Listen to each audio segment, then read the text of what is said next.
السلام عليكم ورحمة الله وبركاته. الحمد لله رب العالمين، والعاقبة للمتقين، والصلاة والسلام على سيدنا محمد وعلى آله وأصحابه أجمعين، أما بعد. فقد قال الله تعالى في كلامه القديم في القرآن المجيد بعد أعوذ بالله من الشيطان الرجيم بفضل بسم الله الرحمن الرحيم. قد أفلح المؤمنون. صدق الله العلي العليم. قالوا سبحانك لا علم لنا إلا ما علمتنا إنك أنت العليم الحكيم. قال رب اشرح لي صدري ويسر لي أمري واحلل عقدة من لساني يفقه قولي.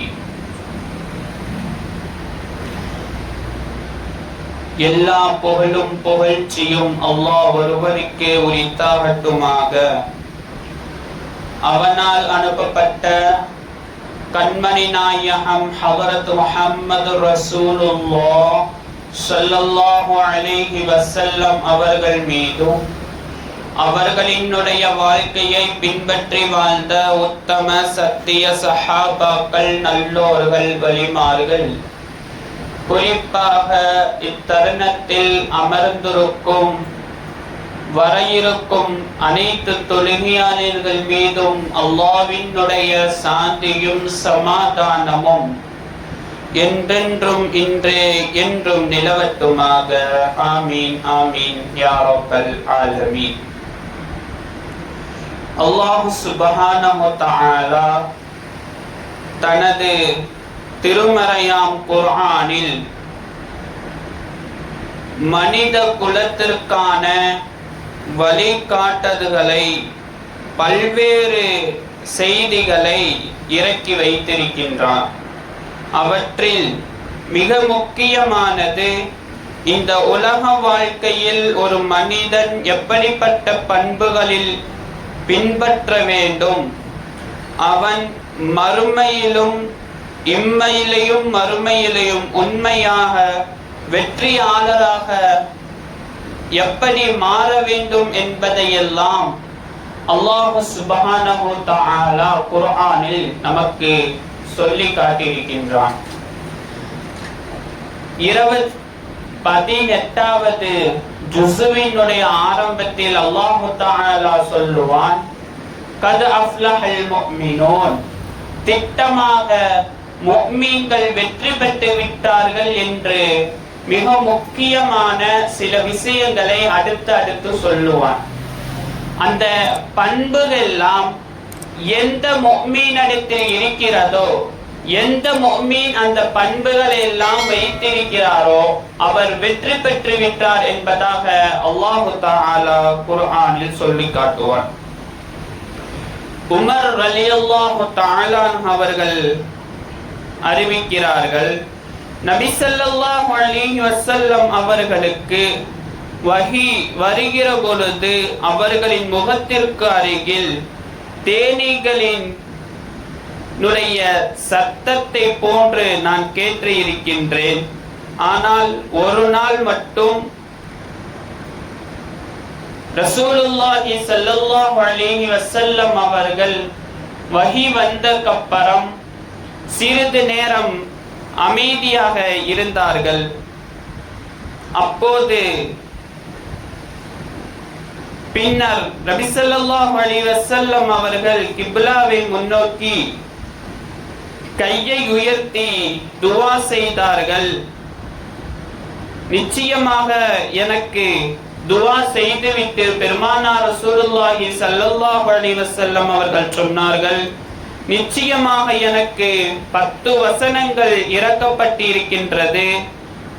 யார் அந்த வசனங்களை உள்ளபடி பேணுகிறாரோ அவர் சொர்க்கத்தில் நுழைவார் என்பதாக ரசூலுல்லாஹி ஸல்லல்லாஹு அலைஹி வஸல்லம் அவர்கள் சொன்னார்கள். இதற்கு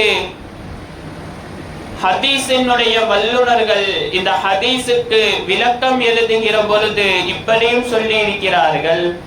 அந்த 10 ஆயத்து என்பது கத் அஃப்லஹல் முஃமினூன் என்ற ஆரம்பத்திலிருந்து அடுத்தடுத்து வரக்கூடிய 10 ஆயத்துக்கள் என்பதாக சொல்வார்கள்.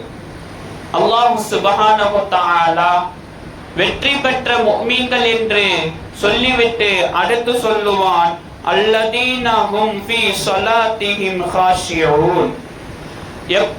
அவர்கள் எப்படி வெற்றி பெற்றார்கள் என்றால் அவர்களினுடைய தொழுகையில் உள்ளச்சம் இருக்கும். அப்படிப்பட்டவர்கள் வெற்றி பெற்று விட்டார்கள் என்பதாக அல்லாஹு தஆலா குர்ஆனில் சொல்லுவான். நம்முடைய தொழுகையில் நாமும் வெற்றி பெற்றவராக ஆக வேண்டும் என்று சொன்னால் அல்லாஹு தஆலா சொல்கின்ற முதல் விஷயம் தொழுகை, அந்த தொழுகையில் உள்ள உள்ளச்சம். எந்த ஒரு மனிதனிடத்தில் தொழுகுகிற பொழுது உள்ளச்சத்தோடு பயபக்தியோடு அல்லாஹ்வினுடைய நினைவோடு தொழுகிறாரோ அந்த மனிதர் கத் அஃப்லஹல் முஃமினூன் வெற்றி பெற்று விட்டார் என்பதாக அல்லாஹு தஆலா குர்ஆனில் சொல்லுவான். ஒரு முறை ஹசன் பஸரி ரஹ்மத்துல்லாஹி அலைஹி மிகப்பெரிய ஒரு ஞானி, அவர்களுடன் ஓதிக்கொண்டிருக்கக்கூடிய மாணவர் ஒருவர் கேட்டார், யா ஷேഖே, எப்படி தொழுகையில் இறையச்சத்தோடு தொழுகுவது? நாங்களும் தொழுகிறோம், ஆனால் எங்களுக்கு இறையச்சம் வரமாட்டேங்கின்றது, அதை எப்படி கொண்டு வருவது என்பதாக கேட்கிற பொழுது ஹசன் பஸரி ரஹ்மத்துல்லாஹி அலைஹி அவர்கள் அழகான ஒரு வழிகாட்டுதலை சொன்னார்கள். அந்த மாணவரிடம் ஒரு சிறிய வேலை செய்ய சொன்னார்கள். நீ ஒரு பாத்திரத்தை எடுத்து அந்த பாத்திரத்துக்குள் பாலை ஊற்றி அந்த பால் நிரம்பி இருக்க வேண்டும். நீ ஒரு முறை இந்த ஊரை சுற்றி வா என்பதாக சொல்லிவிட்டு சொன்னார்கள். இந்த பாத்திரத்தில் இருக்கக்கூடிய பால் ஒரு சொட்டாவது கீழே விழுந்தது என்று சொன்னால் உனக்கு கடுமையான தண்டனை கிடைக்கும் என்பதாக சொல்லி அந்த மாணவரை அனுப்பி வைக்கிறார். அவரும் மிகவும் கவனமாக எந்த ஒரு சிந்தனை செதறம் இல்லாமல் அவரினுடைய நோக்கம் என்பது அந்த பாத்திரத்தில் இருக்கக்கூடிய பால் கீழே சிந்தவிடக் கூடாது என்பதாக ஒரே நோக்கத்தோடு அப்படியே ஒரு ஊரை சுற்றி வந்துவிட்டு ஹசன் பஸரி ரஹ்மத்துல்லாஹி அலைஹி அவரிடம் வந்துவிட்டார்கள். அப்போது அந்த மகான் கேட்டார், எப்படி சிந்தாமல் கொண்டு வந்தாய் என்பதாக கேட்கும் பொழுது நீ வர்ற வழியில் எதையெல்லாம் பார்த்தாய் என்பதாக கேட்டார்கள். அதற்கு அந்த மாணவன் அழகாக சொன்னார், நான் வர்ற வழியில் எதையும் பார்க்கவில்லை, என்னை சுற்றி என்ன நடக்கிறது என்பதை நான் பார்க்கவில்லை. என்னுடைய நோக்கம் என்பது இந்த பாத்திரத்தில் உள்ள பால் கீழே விழுகக்கூடாது என்கின்ற ஒரு சிந்தனையோடு தான் வந்தேன் என்பதாக அந்த மாணவன் சொன்ன பிறகு அந்த ஹசன் பஸரி ரஹ்மத்துல்லாஹி அலைஹி அவர்கள் சிரித்து கொண்டே சொன்னார்கள், நீ எவ்வாறு உலக விஷயத்தை மறந்து பாலை சிந்துவதை பற்றி பயந்து நடந்தாயோ அதே போலத்தான் தொழுகையில் நிற்கும் பொழுது உன் இதயம் சிதறாமல் இறைவனை மட்டுமே முன்னிறுத்தி நின்றால் அதுதான் பயபக்தி என்பதாக ஹசன் பஸரி ரஹ்மத்துல்லாஹி அலைஹி அவர்கள் அழகான ஒரு வாழ்வியலை நமக்கு சொல்லித் தருவார்கள். நாமும் அப்படித்தான். நமக்கு எக்கச்சக்கமான வேலைகள் இருந்தாலும் கூட தொழுகை என்று வந்துவிட்டால் அதையெல்லாம் அப்புறம் படித்துவிட்டு நம்முடைய நோக்கம் என்பது அல்லாஹுக்காக வேண்டி தொழுக வேண்டும், அல்லாஹ்வினுடைய பயத்தை நம் உள்ளத்தில் வர வைக்கிற பொழுதுதான் அல்லாஹு தஆலா குர்ஆனில் சொல்லதை போல அல்லதீன ஹும் ஃபீ ஸலாத்திஹிம் காஷிஊன், அவர்கள் பயபக்தியோடு தொழுகுவார்கள் என்பதை அல்லாஹு தஆலா சொல்லுவானே, அப்படிப்பட்ட அந்த ஆயத்துக்கேற்ப நாம் தொழுது இருக்கிறோம் என்பதை நம்மால் உணர முடியும். அடுத்து அல்லாஹு தஆலா இரண்டாவதாக சொல்லுவான் வல்லதீன ஹும் அன் லஹ்வி முஅரிதூன், அவர்கள் எப்படிப்பட்டவர்கள் என்றால் அந்த முஃமின்கள், வெற்றி பெற்ற முஃமின்கள் எப்படிப்பட்டவர்கள் என்றால் வல்லதீன ஹும் ஃபீ கௌரி முஅரிதூன், அவர்கள் வீணான காரியங்களிலிருந்து விலகி இருப்பார்கள். அப்படிப்பட்டவர்கள் தான் வெற்றி பெற்று விட்டார்கள் என்பதாக அல்லாஹு தஆலா குர்ஆனில் சொல்லுவான். அபூ ஹுரைரா ரலியல்லாஹு தஆலா அன்ஹு அவர்கள் சொல்லுவார்கள், மன் ஹுஸ்னல் இஸ்லாமில் மர்இ தரக்கஹு மா லா யகீனு. ரசூலுல்லாஹி ஸல்லல்லாஹு அலைஹி வஸல்லம் அவர்கள் சொன்னதாக சொல்லுவார்கள், ஒருவர் தனது இஸ்லாத்தை ஈமானை அழகாக ஆக்கிக் கொள்வதற்கு தனக்கு தேவையில்லாத வீணான விஷயங்களை விட்டுவிடுவது அவசியமாகும் என்பதாக ரசூலுல்லாஹி ஸல்லல்லாஹு அலைஹி வஸல்லம் அவர்கள் சொல்லுவார்கள். நமக்கு ஒரு விஷயம் செய்தால் நம்முடைய ஈமான் நம்முடைய வாழ்க்கைக்கு பலன் அளிக்கும் என்று தெரிந்தால் மட்டுமே தான் அந்த காரியத்தை நாம் செய்ய வேண்டும். இல்லை என்று சொன்னால் அதை நாம் ஒரு விஷயம் செய்கிறோம், அந்த விஷயம் செய்வதன் மூலம் நமக்கு எந்த ஒரு பிரயோஜனமும் இல்லை, அல்லாஹ்வினுடைய சிந்தனை மறைக்கடிக்கப்படுகிறது என்றால் அதுதான் வீணான காரியம் என்பதாக சொல்லுவார்கள். ஒரு முறை ரசூலுல்லாஹி ஸல்லல்லாஹு அலைஹி வஸல்லம் அவர்கள் மதீனாவில் தோழர்களுடன் அமர்ந்திருக்கிற பொழுது ஒரு மனிதர் அங்கு வந்தார். அவர் உலகை சார்ந்த பல தேவையற்ற விஷயங்கள் எல்லாம் பேசிக் கொண்டிருந்தார்கள்.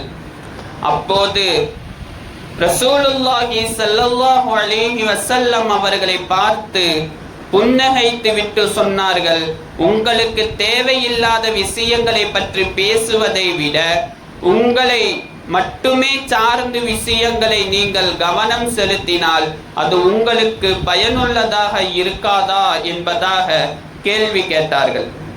அப்போது அந்த மனிதர் சொன்னார்,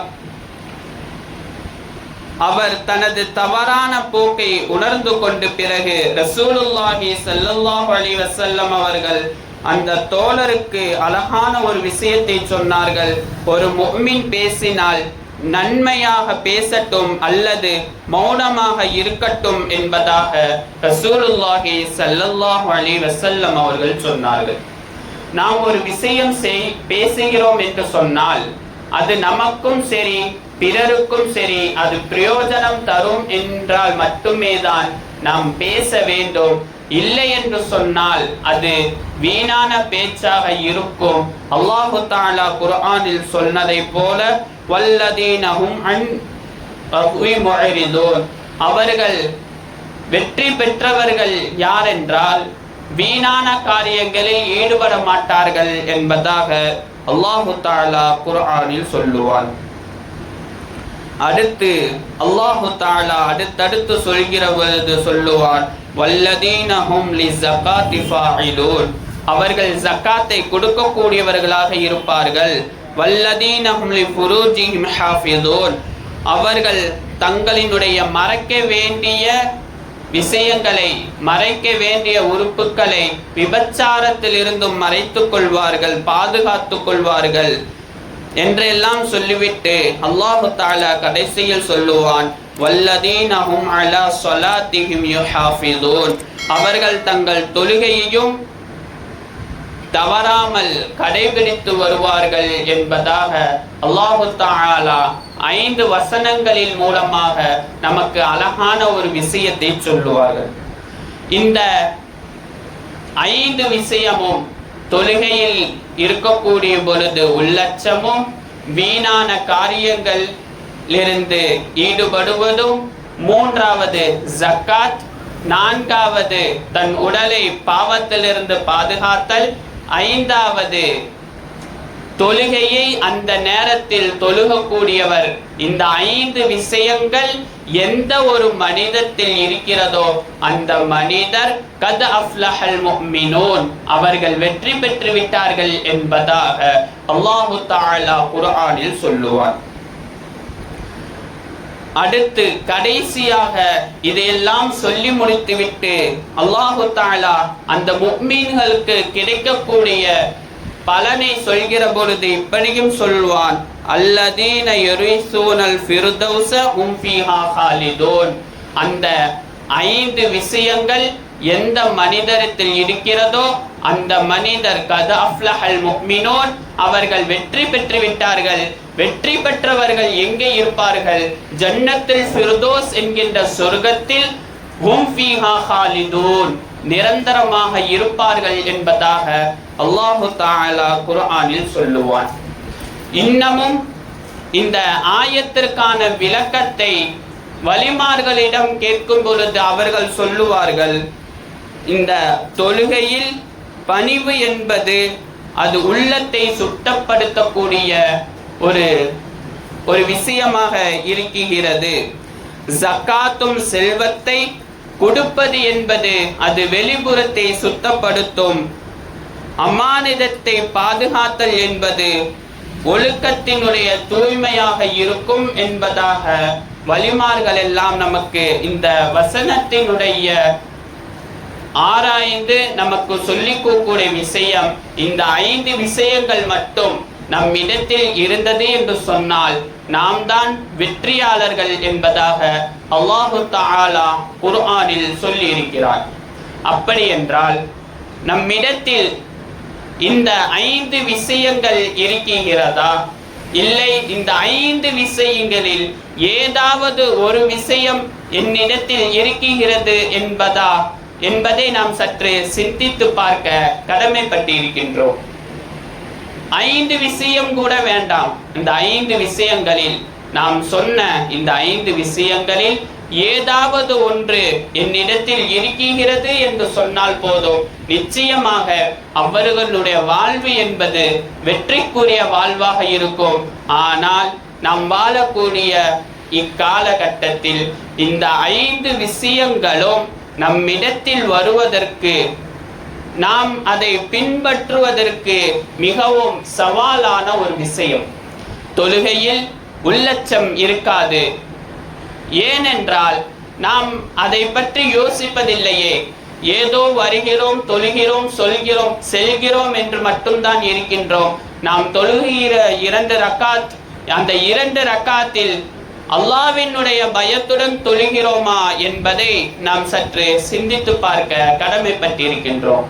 இரண்டாவதாக, வீண் விரயமான காரியம்.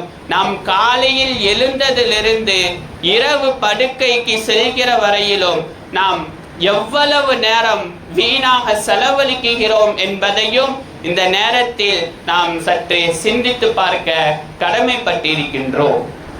அல்லாஹு தஆலா கடைசியாக சொன்னான் அல்லவா, தொழுகையில் குறிப்பிட்ட நேரத்தில் தொழுகக்கூடியவர்கள். இதையும் நாம் சற்று சிந்தித்து பார்க்க கடமைப்பட்டிருக்கின்றோம். எத்தனை பேர் குறிப்பிட்ட நேரத்தில் அந்தந்த நேரத்தில் நாம் தொழுகக்கூடியவர்களாக இருக்கின்றோம் என்பதையும் இந்த நேரத்தில் நாம் சற்று சிந்தித்து பார்க்க கடமைப்பட்டிருக்கின்றோம். அல்லாஹு சுப்ஹானஹு தஆலா எப்படி வெற்றி பெற்றவர்கள் என்று குர்ஆனில் சொன்னானோ அதே போன்ற வாழ்க்கையை, நம்முடைய அந்த வார்த்தையை நம்முடைய வாழ்க்கைக்கு அல்லாஹு தஆலா தந்தருள் புரிவானாக. அதே போன்று யார் யாரெல்லாம் வாழ்ந்தார்களோ அவர்களினுடைய கூட்டத்தில் நம்மையும் நம்முடைய குடும்பத்தார்கள் அனைவரையும் அல்லாஹு தஆலா சேர்த்தருள் புரிவானாக. வாஹிரு தஅவானா அல்ஹம்துலில்லாஹி ரப்பில் ஆலமீன். அஸ்ஸலாமு அலைக்கும் வரஹ்மத்துல்லாஹி வபரகாத்துஹு.